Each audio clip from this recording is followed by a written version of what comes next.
Buenas noches, hermanos. Un gusto de saludarles. Voy a invitar que inclinen su rostro. Vamos a orar para iniciar la sesión del día de hoy.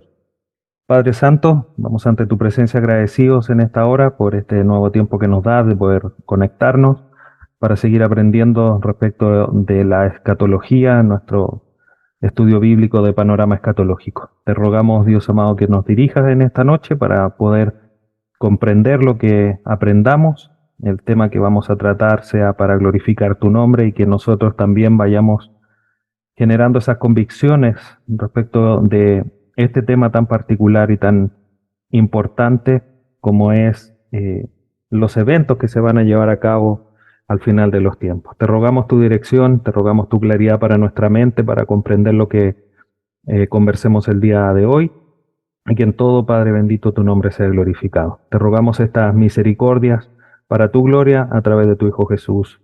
Amén. Bien, hermanos, hoy día vamos con nuestra sesión número 4, ya de Panorama Escatológico, una introducción a la escatología.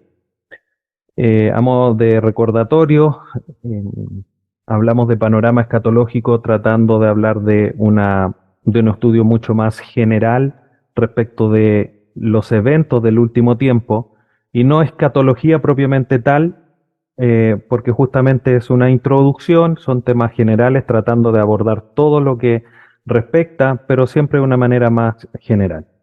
Hoy día en nuestra sesión vamos a estar hablando de un punto que es de alguna manera bien controversial. Controversial porque es una de las, eh, por decirlo así, una de las situaciones, uno de los eventos de cierta manera más criticados. Si bien de manera posterior, 2 o 3 lecciones más adelante de la del día de hoy, vamos a estar hablando de una manera muy específica respecto del rapto, hoy día lo que vamos a analizar es las posturas o las escuelas escatológicas respecto del rapto, ¿ya? Y antes de mencionar más respecto del tema, quiero que miremos un texto bíblico respecto de justamente esto, del arrebatamiento o del rapto, que son términos sinónimos que se ocupan indistintamente para hablar de este evento escatológico. ¿Qué es lo que nos dice primero a los Tesalonicenses, versículo 4, versículo 17? Dice, entonces nosotros, los que estemos vivos y que permanezcamos, seremos arrebatados juntamente con ellos en las nubes al encuentro del Señor en el aire, y así estaremos con el Señor siempre.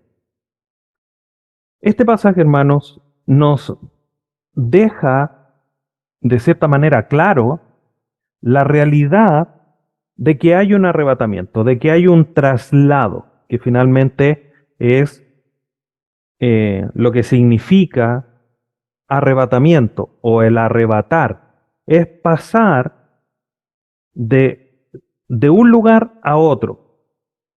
Y tenemos algunos ejemplos, algunas ilustraciones bíblicas que nos hablan de esta realidad que no vamos a revisar hoy, pero que sí vamos a ver cuando hablemos y estudiemos más profundamente nuestra postura con respecto al arrebatamiento. Como les mencionaba, lo que vamos a ver el día de hoy son las distintas posturas que existen respecto de este evento en particular. ¿Ya? En general podríamos decir que todas las posturas escatológicas o todos los que siguen distintas escuelas escatológicas, o sea, distintos entendimientos de los últimos tiempos, creen en un rapto. El punto es en qué parte de la historia ponen al rapto de la iglesia. ¿Ya? Y eso es lo que hoy día vamos a estudiar, para tener claridad cómo es que lo entienden otros, y obviamente vamos a mencionar solamente cuál es nuestro concepto o cuál es nuestra postura respecto del rapto para analizarlo más detalladamente de manera posterior. ¿Ya? Entonces, hoy día vamos a ver escuelas escatológicas del rapto. Algunas cosas que debemos de considerar, hermanos, siempre tratando de ir conectando todas las clases anteriores que hemos tenido con las que van sucediendo o con las que vienen de manera posterior. Cuando hablamos de escuelas escatológicas, tenemos que mencionar que esto se produce, hermanos, por las distintas interpretaciones. Como hay distintas interpretaciones, se generan distintas posturas o distintas escuelas escatológicas respecto de algunos temas en particular, ¿ya? El tema del rapto y el tema del milenio son quizás los temas que generan mayor división. Si hay milenio, no hay milenio, en qué momento de la historia escatológica ocurre el rapto. No así con otras que son de cierta forma, por decirlo así, temas secundarios, como por ejemplo qué sucede con los 144.000, quiénes son los ancianos, quiénes son los seres celestiales, qué va a pasar, los sellos, las trompetas. También hay distintas posturas, pero el tema del rapto y el milenio son, digamos, las estrellas, por decirlo así, que se llevan la mayor parte de la discusión respecto de los eventos escatológicos. Todo esto nace de distintas interpretaciones. Y hay que mencionar que las interpretaciones que se hacen nacen de una dificultad de parte nuestra, del ser humano, y no de la suficiencia, la claridad de las escrituras. Ya el problema no es de las escrituras, el problema es nuestro. Las escrituras en ese sentido es clara, ¿ya? Por eso hablamos, hermanos, que finalmente cuando hablamos de nuestros hermanos que, al menos que sea una contradicción muy puntual de las escrituras, las distintas posturas escatológicas son nuestros hermanos, porque entienden la realidad de las escrituras de una manera distinta, pero siguen siendo nuestros hermanos, ¿ya? Y eso es importante y lo vuelvo a recalcar porque no debemos menospreciar ni apuntar con el dedo, ni tratar ni incluso de herejes a aquellos que piensan o tienen una postura distinta eh, a la nuestra, ¿ya? Esto parte entonces, volviendo al punto, por distintas interpretaciones, ¿ya? Algo que ya mencioné, se habla de escuelas escatológicas porque es lo que se enseña respecto del tema, ¿ya? Es un grupo, quizás no organizado en el sentido de que haya agrupaciones que agrupan a todos los que creen esto, pero obviamente hay distintas organizaciones, seminarios, iglesias que van creyendo estas posturas y son las que van enseñando, y por eso se habla de escuelas escatológicas, ¿ya? Por eso esa mención que quizás no pueden haberla escuchado de manera anterior, ¿ya? Escuelas escatológicas porque son grupos, distintas iglesias que enseñan respecto de un tema. El día de hoy hablamos del rapto. La próxima semana vamos a estar hablando de escuelas escatológicas, pero respecto del milenio, adelantando un poquitito lo que viene más adelante. Tercero, hoy día vamos a analizar, obviamente de manera general, cada una de estas posturas, ¿ya? Eh, si analizáramos una a una todas las posturas que hay, obviamente tendríamos que hacer al menos 5 clases para analizar una por una, porque es mucha información, pero quiero solamente, como dije al inicio, establecer un panorama para tener claridad que hay otras realidades, hay otras interpretaciones respecto del rapto. Y antes de ir a analizar cada uno de las distintas escuelas escatológicas del rapto, vamos a mirar un panorama general de lo que sucede en los eventos escatológicos futuros. Lo que ustedes ven en pantalla es una ilustración tomada de el libro Los planes proféticos de Cristo, ¿ya? De John MacArthur y Richard Mayhew, si es que no estoy pronunciando mal el apellido, ¿ya? En ese libro aparece esta ilustración.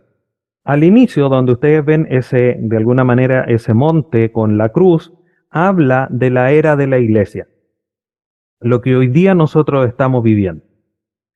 Al término de la era de la iglesia, después ustedes esto van a tener acceso y lo van a poder revisar. No me voy a ir deteniendo ni leyendo cada pasaje por un tema de tiempo. Entonces, terminada la era de la iglesia o la era de la iglesia se termina, por decirlo así, con el arrebatamiento.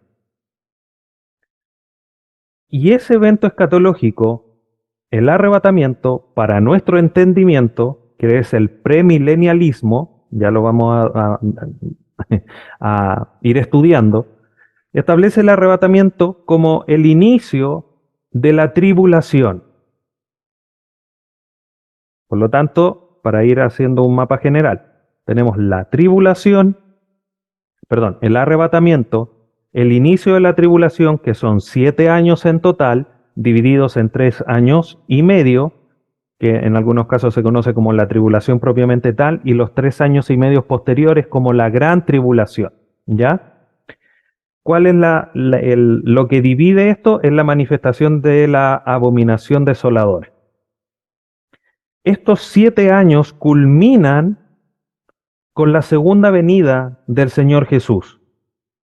En esa segunda venida, el Señor Jesús establece su reino literal de 1000 años aquí en la tierra. Terminados esos 1000 años, viene el juicio del gran trono blanco, desciende la nueva Jerusalén y parte la eternidad futura. Obviamente esto es un panorama muy general, aquí podríamos poner muchos eventos que ocurren entre medio, los 2 testigos, como los 144.000, como mencionaba, el tema de la aparición del profeta, del falso profeta, entre otras cosas. Hay guerras, están los sellos, están las trompetas, están las copas, entonces ocurren varias cositas entre medio, pero el panorama general es este: arrebatamiento, tribulación, gran tribulación, al completar esos 7 años, la segunda venida de Cristo para establecer el milenio, y al finalizar el milenio, el juicio del trono blanco, el descenso de la nueva Jerusalén, y obviamente comienza la eternidad futura. ¿Da? Eso es lo que nosotros creemos. Este panorama general, hermanos, se conoce en términos bien generales y sencillos como premilenialismo dispensacional.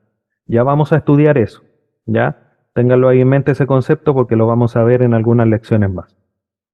Entonces, el arrebatamiento, como ustedes ven ahí al terminar la era de la iglesia, este evento es el que algunos, en su comprensión, lo posicionan en distintas partes de este panorama general de los eventos escatológicos que suceden al final de los tiempos. ¿Cuáles son los nombres de estas escuelas escatológicas? Tenemos primero el postribulacionismo, ya lo vamos a ir analizando uno por uno. Tenemos el midtribulacionismo, sus nombres de cierta manera nos guían en qué posición ponen respecto a la tribulación, al rapto. Número 3, tenemos el rapto antes de la ira. Cuarto, tenemos el rapto parcial. Y finalmente, el pretribulacionismo. Dejé el pretribulacionismo al final porque esa es nuestra postura y la vamos a estar analizando profundamente algunas sesiones más adelante.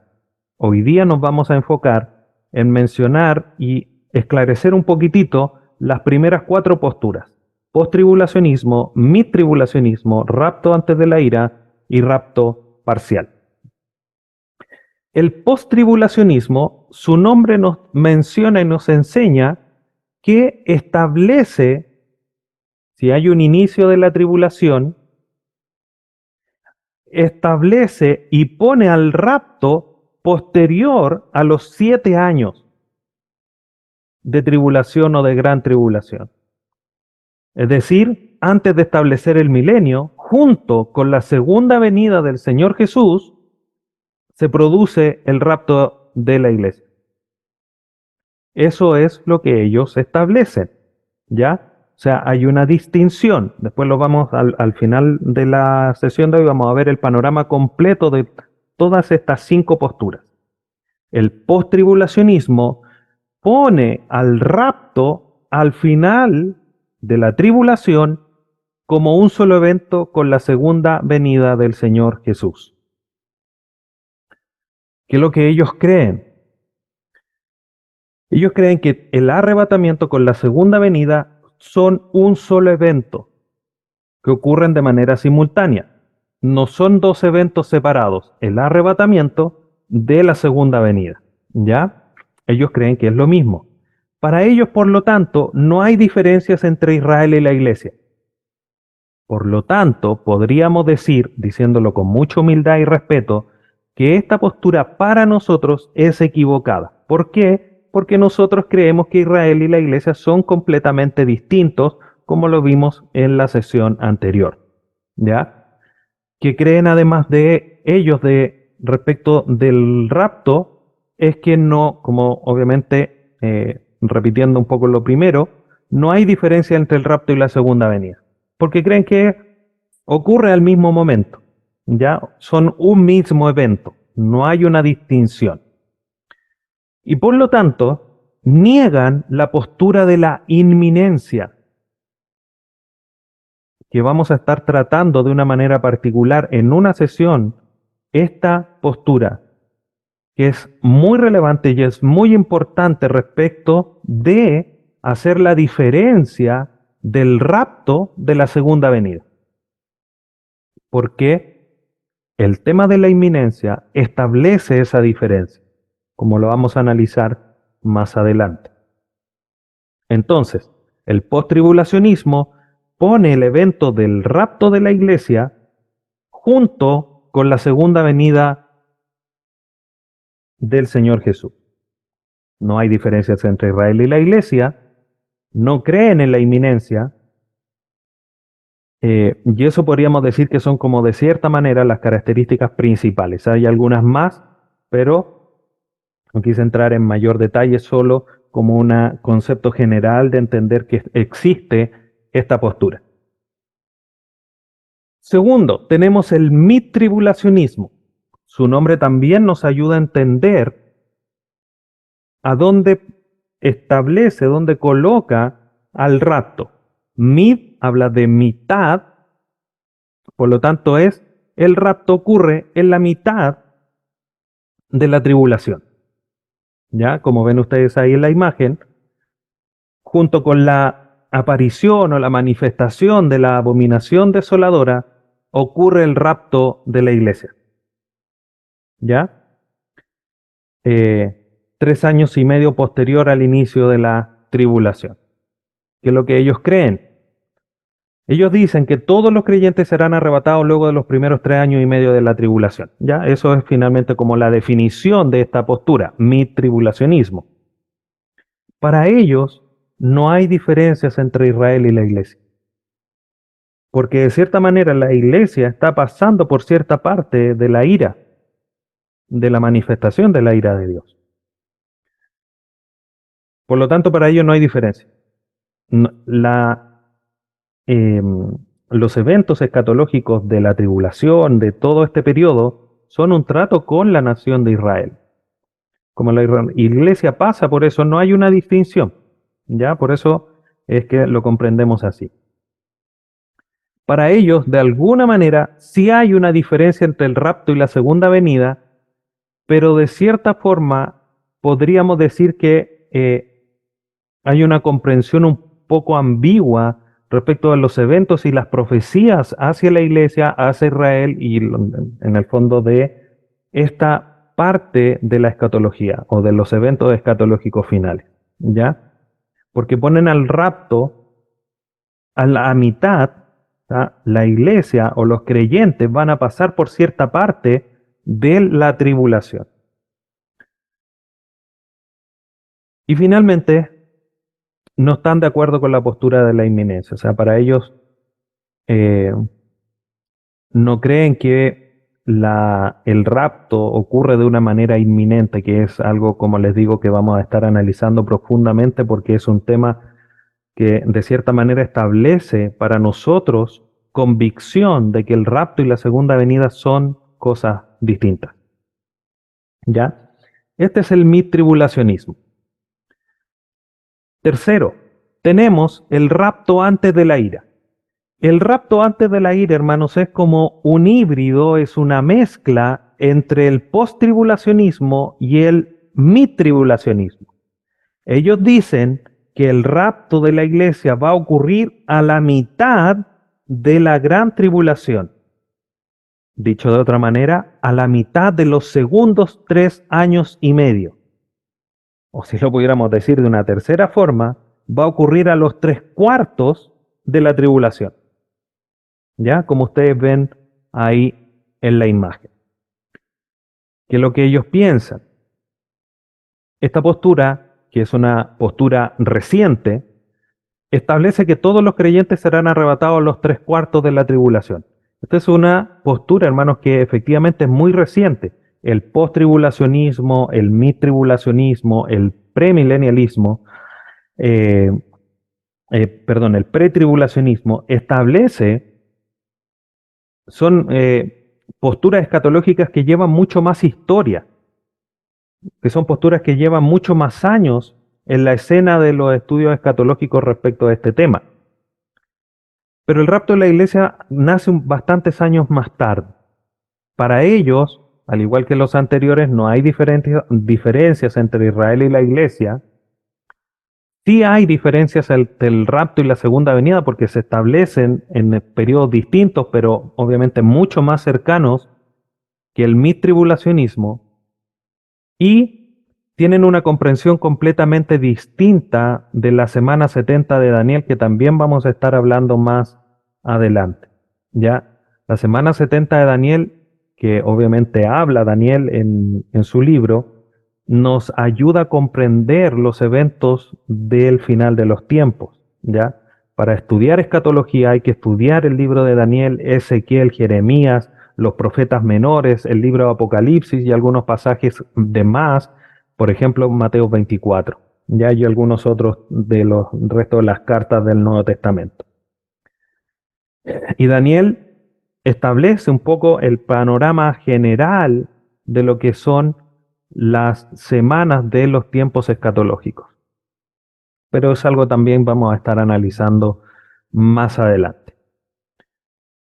Y esto es lo que cree el rapto de la ira. Es una postura, la verdad, nueva. No hay gente que ha abrazado a esta postura respecto del rapto de la iglesia a los 3/4 de la tribulación, pero la verdad es que es muy inconsistente en su teología, en su postura respecto de los eventos escatológicos. ¿Ya? Tiene, por decirlo así, mucho más adeptos el post-tribulacionismo y el mid-tribulacionismo que esta postura propiamente tal. Y por último, tenemos el rapto parcial. El rapto parcial, hermanos, si bien en la figura que yo les estoy mostrando está como a la primera mitad de los 3 años, de los primeros 3 años y medio de tribulación, finalmente el rapto parcial en esta postura no establece una posición dentro de los eventos escatológicos de la tribulación. Lo que hace esta postura es hablar no de la posición de este evento, sino que de quienes van a participar del rapto. Por lo tanto, es una postura un poquitito distinta, ¿ya? Y por eso está ahí como desconectada de la línea de base, como si estaban conectadas las otras, si es que se fijaron en esa imagen. Insisto, después los vamos a ver todos juntos en una imagen para hacer esa distinción. ¿Qué es lo que cree el rapto parcial? El rapto parcial, como decía, más que establecer un punto de ocurrencia del evento del rapto, lo que ellos hacen es decir quiénes van a participar de él. Dicho de otra manera, cuáles son los que van a ser arrebatados. Para ellos, establece que hay una diferencia dentro de la iglesia porque va a haber un grupo de hermanos que van a ser arrebatados, que van a ser los fieles, y va a haber otro grupo que no va a ser arrebatado, que se van a quedar, por decirlo así, y van a tener que pasar la tribulación, pero sí son creyentes. Ese es el punto.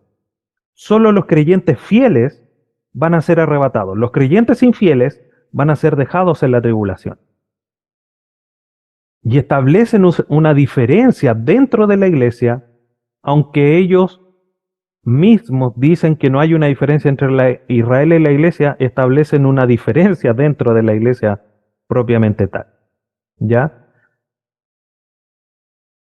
Su postura, hermanos, carece de una firmeza doctrinal.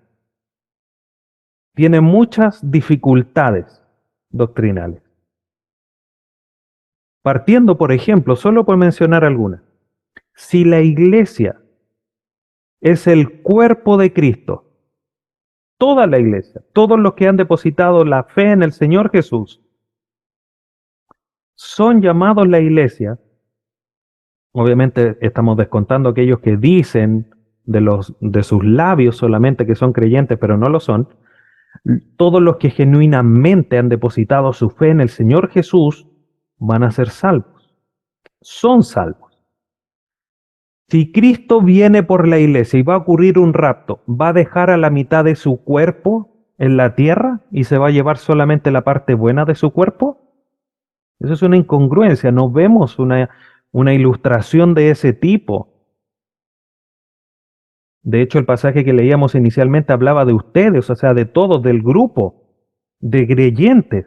Van a ser arrebatados. Primero los que han muerto, si leemos todo el pasaje ahí de 1 Tesalonicenses 4, primero los que murieron, los que duermen, serán levantados. Posteriormente los que estén vivos serán transformados, se juntarán, se unirán en el aire para ir al encuentro del Señor Jesús en las nubes. No hay una distinción. Habla de todos los creyentes. Y eso es una de las dificultades doctrinales que este rapto, el rapto parcial, establece. Por mencionar otro pasaje, hay en los evangelios donde dice que el Señor voy a ir a preparar morada para donde yo esté, ustedes también estén. Y voy a venir, y voy a venir por mí, dice él. Voy a tomarme a mí mismo. Entonces, ¿cuál es la distinción para tomarse algunos sí y otros no? Entonces, hay muchas dificultades doctrinales respecto de esta postura que establece que solo los fieles van a ser llevados en el arrebatamiento. ¿Cómo podemos comprender esta realidad, hermanos, final de todas estas posturas? Insisto, es solo un pincelazo de cada una de las posturas, de estas 4 posturas, y vamos a nosotros a analizar nuestra postura de manera posterior, que es el rapto pretribulacional. ¿Cómo se vería un mapa mirando a todas las escuelas escatológicas? Algo más o menos así. Primero está el rapto pretribulacional, que es nuestra postura, insisto, ya la vamos a estudiar. Después tenemos el rapto parcial. Si ustedes ven, está desconectado la línea base porque no la posiciona en un lugar específico, sino que habla más de quienes van a participar en ella. Luego de los 3 años y medio existe la postura de que en ese periodo de tiempo va a ocurrir el rapto y que se conoce como el rapto mitribulacional. Avanzando un poquitito más, a la mitad de los segundos 3 años y medio está el rapto antes de la ira. De hecho, esa postura cree que la ira del Señor se manifiesta desde ese punto y por eso habla del rapto antes de la ira. Y finalmente, junto con la segunda venida, está la postura del rapto post-tribulacional. ¿Cuál es la más correcta? A nuestro entender, es el rapto pretribulacional. Ya vamos a hablar y vamos a establecer por qué creemos que es el rapto pretribulacional la postura más correcta. ¿Ya? Pero creo que era necesario mirar este mapa, hermanos, general y hablar un poquitito de las 4 posturas extras que existen, además del rapto pretribulacional. ¿Qué podemos concluir? La iglesia va a experimentar un traslado al cielo.